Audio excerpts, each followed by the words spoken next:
This investigation is sponsored by Keeps. In 1935, reclined on the daybed of his dimly lit office, an unassuming clairvoyant speaking from a trance warned of catastrophic events brewing in Europe. Indicated by the Austrians, Germans, and later the Japanese joining in their influence, these will gradually make for a growing of animosities. Unless there is interference from the supernatural forces that are active in the affairs of nations and peoples, the whole world will be set on fire by the militaristic groups. It's one thing for a psychic to correctly predict the nations that would make up the Axis several years before the Second World War broke out. But even stranger was his claim that the war would only be won if supernatural forces intervened. A little-known fact about World War II is that British intelligence formed the Witchcraft Research Center to combat the Nazis' own occult units, which ultimately led to the capture of Hitler's deputy Führer, Rudolf Hess. The clairvoyant who foresaw this event was Edgar Cayce, also known as the Sleeping Prophet. Many consider his prophecies to be the strongest evidence of paranormal and psychic abilities ever recorded due to their depth of documentation and incomparably high accuracy.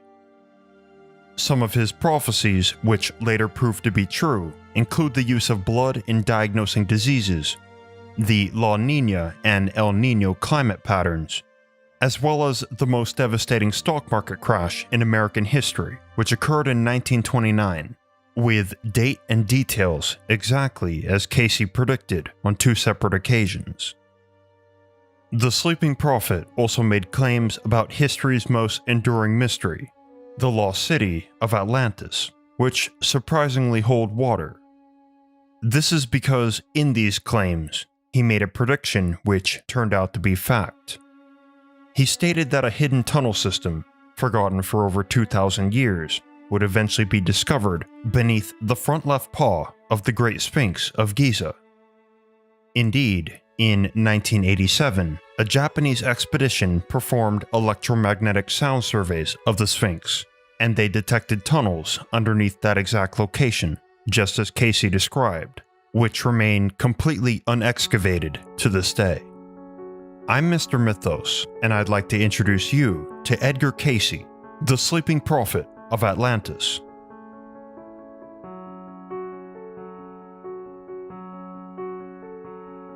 Edgar Cayce was born in 1877 into a humble Christian home in Kentucky. As a boy, he reported speaking to his deceased grandfather, as well as playing with little people in the forest. And later, while studying the Bible in a woodland hut, a winged woman appeared to him and asked him what he wanted more than anything in the world. He responded that he wanted to help others, and in particular, sick children. This same entity would later reappear as Cayce was failing in school. His father struck him off of his chair as Cayce struggled to spell. In a daze, he heard the winged woman's voice tell him that they could help if only he just slept a bit. Cayce begged his father for rest, put his head on his spelling book, and when he woke up, the boy knew every answer and could recite every word. But more than this inexplicable gift of memorization, which he used to become top of his class, he soon discovered that he could help people suffering from ailments. And not long after, he began to predict the future. As an adult, this seer acquired the nickname the Sleeping Prophet because of his peculiar technique. In order to channel his higher self into a trance-like state, he would loosen his tie, kick off his shoes, then lay down on his daybed and promptly fall asleep. His wife recorded his words during these trances. As fame spread of Cayce's power, tens of thousands of people sought his help, including the iconic inventor Thomas Edison, the magician Harry Houdini, and even the then President of the United States, Woodrow Wilson. Perhaps the most clear evidence that Cayce was not a charlatan was the fact that he refused to charge for his readings. he helped those in need for free, making his living as a local photographer. In all, 14,306 psychic readings were fully documented, 132 of which regarded the treatment of hair loss, which many of Edgar Cayce's patients suffered. Statistics show that 2 out of 3 men will experience some form of male pattern baldness by the time they're 35. But if these men were alive today, perhaps it wouldn't have been a problem, thanks to Keeps, a subscription service which makes it incredibly easy to treat male pattern baldness from home, with FDA-approved medication discreetly delivered to your door. Keeps even gives you access to a licensed doctor to recommend the right treatment and answer any questions you may have along the way. My family has a history of male pattern baldness, so I use Keeps to keep my hair thick and beautiful. In many ancient traditions, a person's hair is closely tied with spirituality, such as peyote in Judaism and kesh in Sikhism, with some cultures even believing hair acts as an antenna, collecting details of the spiritual world. At least in the physical world, I can tell you, Mrs. Mythos definitely appreciates me using Keeps. If you're ready to prevent hair loss, go to keeps.com/mythos or click the link in the description to receive 50% off your first order. That's keeps.com/mythos. Now back to the Sleeping Prophet. Edgar Cayce's most famous prophecy came to him while he slept in his office, surrounded by his loved ones. To the shock of all, he began madly whispering predictions about a mystery as old as time itself. For literally thousands of years, explorers have sought the lost city of Atlantis, speculating on its culture, technology, and what truly became of the Atlantean people. The traditional narrative is that a flood swept the nation to sea, destroying everything in its wake and drowning the city's entire populace. In reality, however, rarely does a natural disaster kill everyone in the location it strikes. Even the most severe disasters usually have survivors. For instance, some even survived Mount Vesuvius's eruption at Pompeii. Logic then dictates that there must have been at least one survivor of Atlantis. Cayce, from his daybed, claimed that there were many.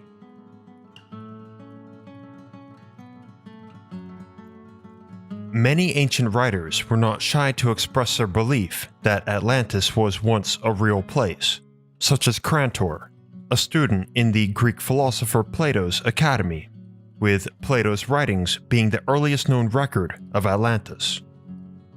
Atlantis also featured in the writings of the biographer Plutarch, who wrote that the Athenian lawmaker and poet Solon had learned the story of Atlantis from the Egyptians, who apparently knew Atlantis very well. Edgar Cayce also believed a strong connection existed between the Atlanteans and the Egyptians.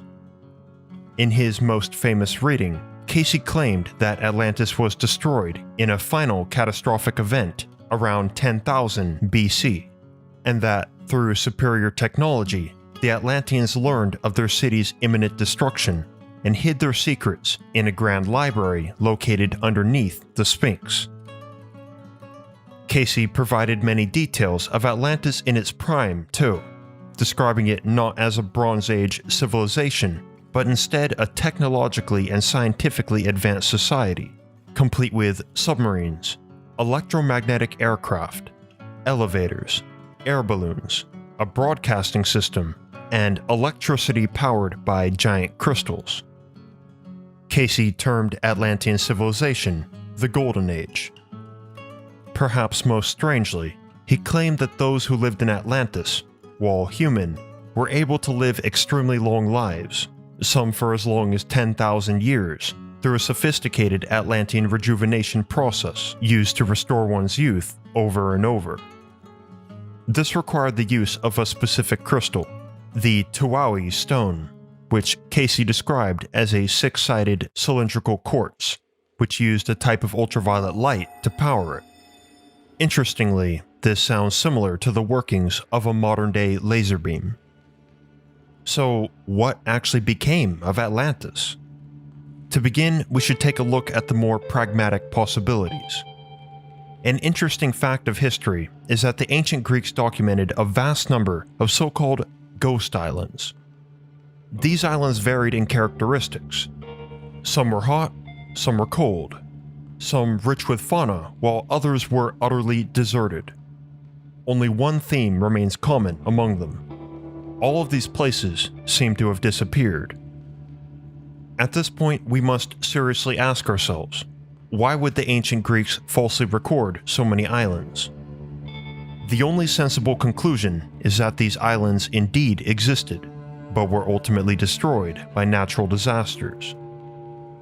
Historians and academics generally attribute Atlantis' disappearance, if it truly existed, to volcanic eruption, earthquakes, and tsunamis. And in Plato's accounts, he describes Atlantis as being very mountainous, which fits the idea of it being a volcanic island. The Sleeping Prophet, however, claimed otherwise. As opposed to being destroyed naturally, Edgar Cayce stated that in its final days, two rival parties fought for control over Atlantis. The children of the Law of One, who wanted to return to spiritual attunement with nature, and the sons of Belial, who aimed to exploit natural resources for material gain. This conflict ultimately ended in the obliteration of their entire civilization in a series of mega explosions, possibly a nuclear war. Prior to the final sinking, however, Cayce said that a mass exodus of Atlanteans occurred, and in particular, their historians fled to Egypt, with whom they were close. The Atlanteans who survived vowed one day to return, to restore the glory of Atlantis when the world was once again ready. And to ensure they indeed could, they hid their secrets and most precious treasures and technology, including the Tuaui stone, inside the Hall of Records, a hidden chamber deep beneath the sands of Egypt.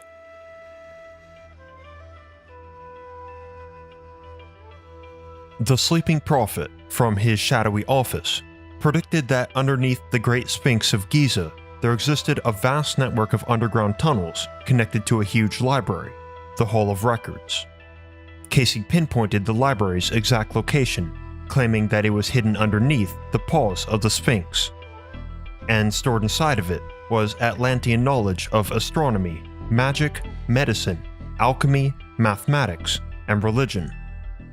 This mysterious subterranean vault may actually be connected to Hermes Trismegistus, an ancient Egyptian prophet who possibly lived 4,000 to 6,000 years ago, and was a supposed holder of the Philosopher's Stone.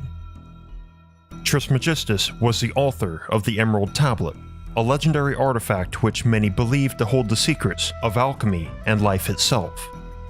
I previously made a video on the Emerald Tablet, which I'll link to at the end. It's widely believed that Alexander the Great hid the original Emerald Tablet artifact underneath the Great Pyramid of Giza. The Christian ascetic Clement of Alexandria added to this theory, stating that alongside the Emerald Tablet were 42 other sacred tablets, stored in a subterranean vault beneath Egypt, hidden until mankind was worthy of the knowledge that they held. If the tablets of Trismegistus were stored in the Hall of Records, perhaps it is where the prophet first gained his knowledge of alchemy. It's well known that the ancient Egyptians took their knowledge to the grave with them, so the idea of a massive, forgotten underground library is not impossible. Hidden chambers were certainly a trend with the ancient Egyptians. In fact, the corpse of Hermes Trismegistus himself was apparently found sitting in a secret cave underneath a statue in Turkey. Regarding this Atlantean subterranean library, the Hall of Records, more than legends, there may be actual eyewitnesses made by respected ancient historians, such as Herodotus in the 5th century BC. This I have actually seen, a work beyond words. For if anyone put together the buildings of the Greeks, they would seem lesser in both effort and expense to this labyrinth. Even the pyramids are beyond words, and each was equal to many and mighty works of the Greeks. Yet the labyrinth surpasses even the pyramids.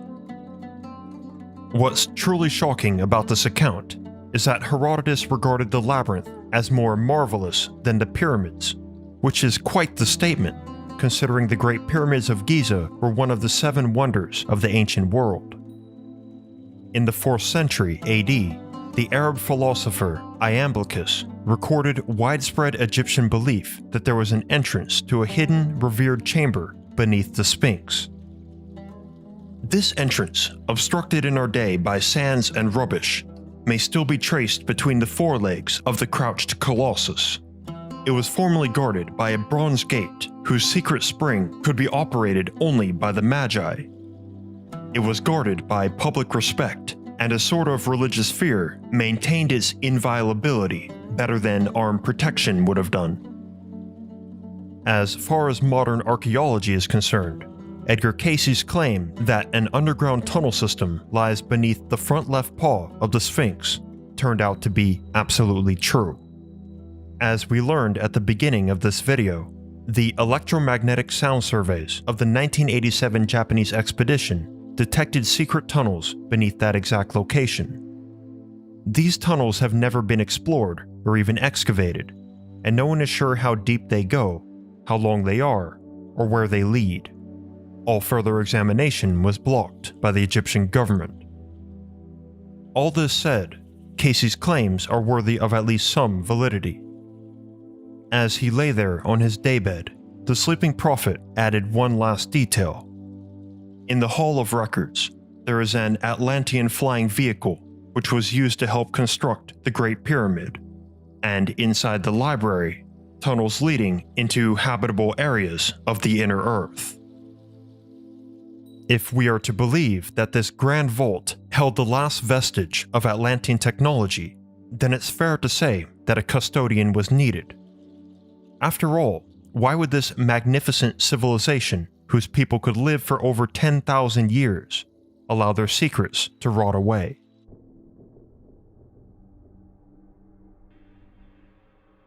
In the contested magical grimoire, Le Poule Noir, more commonly known by his English name, the Black Pullet, or the Black Screech Owl, one of the French leader Napoleon Bonaparte's officers, during their quest through North Africa, engages Arab Bedouins in battle, who overcome his troops and brutally slaughter every soldier but him.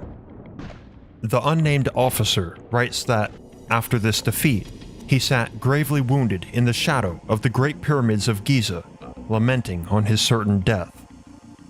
Suddenly, he heard a noise behind him. A single stone had been rolled aside, and from a hole underneath emerged an old hermit, who carried the injured man inside. Using magic and tinctures, the hermit managed to nurse the officer back to health. In Le Poule Noir, the officer writes of the magic spells taught to him by the hermit within the subterranean apartment located underneath the pyramid. There he was taught the secrets of the ancient Egyptians. Connected to the hermit's apartment, there were supposedly endless galleries, vast halls, banquet rooms, and chambers filled to the ceiling with treasure, as well as a magnificent library. Is it possible that this elderly underground-dwelling hermit was the Hall of Records custodian, the caretaker to the secrets of the Egyptians, to the technology of the Atlanteans? And if so, is he still there today?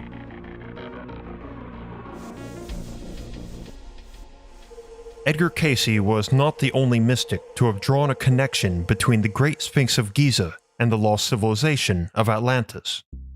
This belief was also shared by the French occultist Alexandre Saint-Yves, famous for his theories on Agartha, the subterranean network of Inner Earth, which fans of my channel probably know very well by now. In the 19th century, Saint-Yves put forth the claim that not only was the Sphinx built by escapees of the destruction of Atlantis, but that it was constructed around 12,000 BC, many thousands of years prior to the accepted dating in mainstream Egyptology. 50 years after the death of Saint-Yves, the Egyptologist and fellow French occultist R.A. Schwaller furthered this idea by introducing the controversial archaeological theory of water erosion. After living in Egypt for 12 years and carefully investigating the Sphinx, Schwaller concluded that the Sphinx's body had visibly been eroded by floods, which indicated that it was far, far older than the pyramids it neighbored. Schwaller and a growing number of modern Egyptologists argue that because of these visible fissures on the Sphinx's front and inside its enclosure, the accepted age of the Sphinx, and thus our understanding of the ancient Egyptian timeline, may be completely wrong.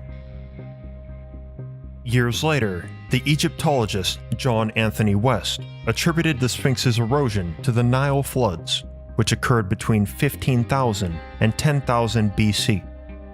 West later had his claims validated by the geologist Robert Schoch, who agreed that the Sphinx was indeed constructed around 9,700 BC.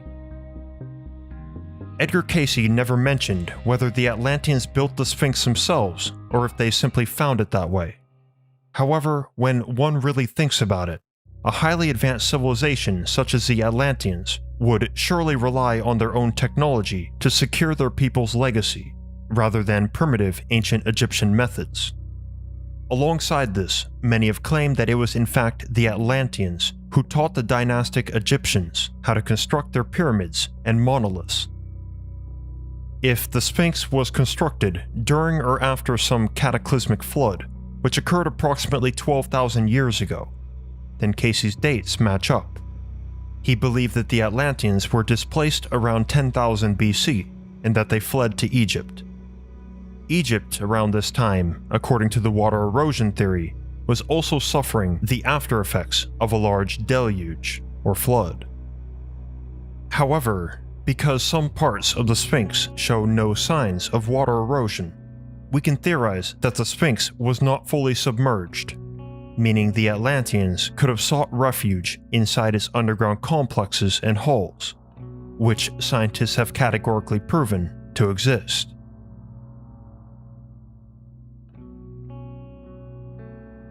In our modern world, the occult is often mocked and ridiculed, and out of all the esoteric practices, the most denigrated is undoubtedly Cayce's art, clairvoyance. Psychics are regarded by most as frauds, profiting from sly readings, boisterous fortune-telling, and falsely communicating with a person's dead relatives. Because Cayce claimed to be a psychic, his prophecies have mostly been disregarded, despite many of them seeming to have been very accurate. According to his biographer, Thomas Segru, there are hundreds of people throughout the United States who will testify at the drop of a hat to his accuracy. And in the book, The Outer Limits of Edgar Cayce's Power, which set out to demonstratively prove his psychic readings incorrect, it was ultimately concluded that a whopping 85% of the time, Cayce was right. This clearly indicates some kind of supernatural foresight, or at the very least, an ability to make astoundingly accurate predictions. The Sleeping Prophet's prophecies proving true, however, were a curse for Edgar Cayce, who, later in his life, saw visions warning him that if he used his psychic abilities more than twice a day, it would eventually kill him. Still, the Sleeping Prophet continued his work in order to help those in need of his unique gift. His request pile was ever growing, and at the age of 67, Cayce was performing nearly 8 readings a day. And as he did so, his friends and family watched the man they loved waste away. On the 1st of January, 1945, Cayce predicted that he would be buried in 4 more days. On January 3rd, he had died.